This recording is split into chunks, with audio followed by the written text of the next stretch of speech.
What's up, everybody? Welcome to Cat and Beats, and welcome to another episode of What Was That? What the fuck is that?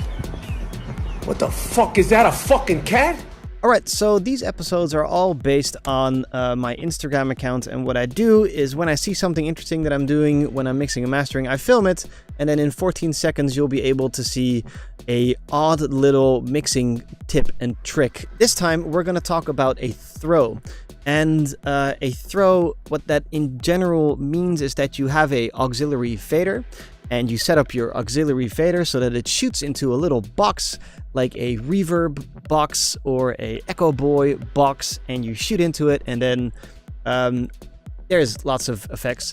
The plus side of using effects that you make in the track with throws is that your effects will not sound generic and crappy and really boring like your usual white noise type of things, because you're making the effects based on the actual sound itself, and you can really blend it into your track and think about how it should blend in.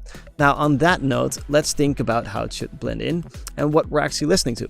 Let's have a little listen, and we're going to pay attention to this tiny little thing here, and we're going to have a listen to what's actually happening.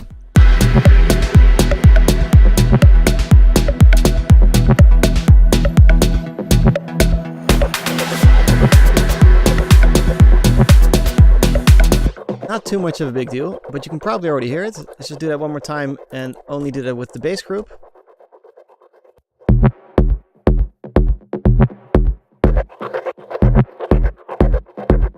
What we're listening to is this. Alright? Now, what most people would do if they even use effects throws, but what most professional people will do is they will put on a reverb or an Echo Boy. And that's pretty much the two of them that you'll use. You tend to not really need to go too insane. But with this track, it was really inviting to go a little bit over the top.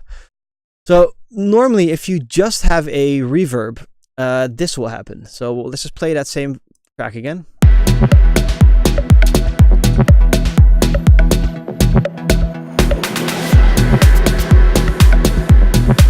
You immediately wash out the whole track. So you shoot into this reverb, and then all of a sudden it's just like, and it just keeps going, and you're really gonna have to shape this reverb around, because right now it's just like this wall of sound. So shaping reverb around, you can then start thinking, how does the reverb tail, how can I incorporate that into the track? As you heard, this track is really upbeat, so that means 1 and 2 and 3 and 4 and. What you can first and foremost do is use an LFO tool to get it to whoop, whoop, whoop, whoop. But again, it will still have the same amount of reverb tail. It's just kind of not there. So let's move it around first with something called a filter freak. I used a preset named Distorted 16th A, and then moved it around a little bit. You can copy this if you want to. I don't think I tweaked too much, but this is pretty much the setting that I have here. And what this does is the following. And we're slowly going to build it up, by the way, until it fits in.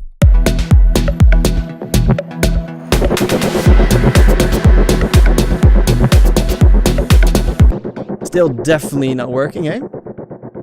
Then we have a auto pan to kind of start moving it around so that it's not just a wallop of sound.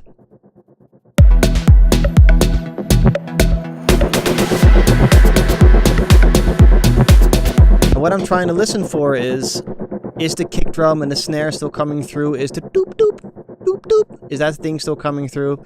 Or is it still too much? Then we have an alter boy, and because I want to make sure that the sound that comes out of this, bop, bop, bop, bop, that sound is pitched a little bit so that the reverb is actually pitched up, so that we just move it out of the way.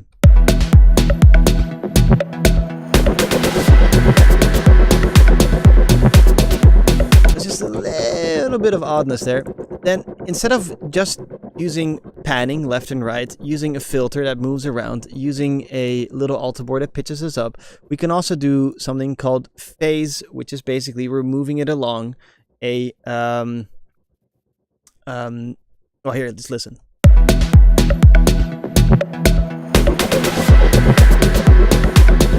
So it's becoming slowly, it's becoming a little bit weird, and it's just to make sure that it isn't in the song, but it's moving around the song because it doesn't have to be there. Obviously, we have to cut a little bit of low end. And then the last piece de résistance is to put an LFO tool on it as well. And that's specifically to this track because it's moving. It's such an up-down track. It's like 1 and 2 and 3 and 4 and 1 and. It's really a track like that. So we have to use one of these because what this does is it's a side chain, right? 1 and 2 and 3 and 4 and. So if you do that, then all of a sudden this effects reverb really fits in.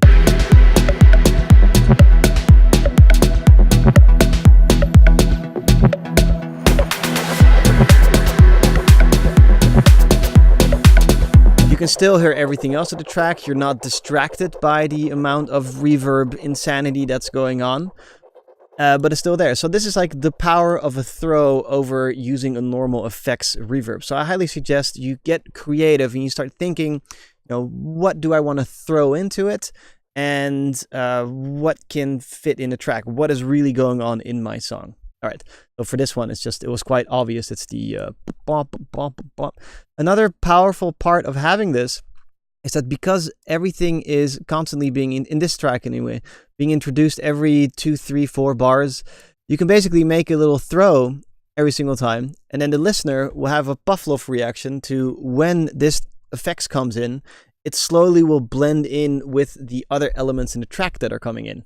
So it's just like this, oh, that sound again, whoa, something's happening, whoa. So it's a really cool little nifty trick to use when you can. So as you can see, you can see things coming in and out slowly with this. And last but not least, this track is not released yet. I will show you a little bit of the drop because it's a very nice little drop. And that's it. Also, if you've made it this far into the video, I'm proud of you. Your nerd game is getting stronger by the day. If you want to join a bunch of other nerds, I have a Patreon page, and there I go on in-depth videos, and we have a little nerd community where we basically talk and give feedback to each other as well. So make sure to go over to Patreon, and I'll see you guys again next week, Tuesday, and I'll see you guys again Thursday, where we're going to be mixing and mastering in the box. Anyway, let's have a little listen to this drop.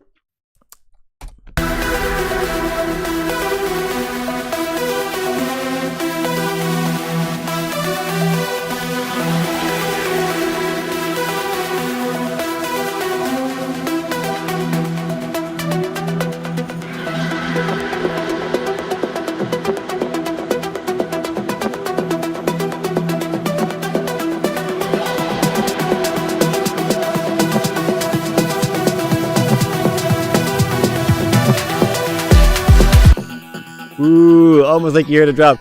I can't let you hear the drop just yet. Make sure to check out the link in the description below. When it's updated and it's released, it's gonna be a nice track. So much respect to the original artist who made this Alpine, and see you guys soon. Bye bye.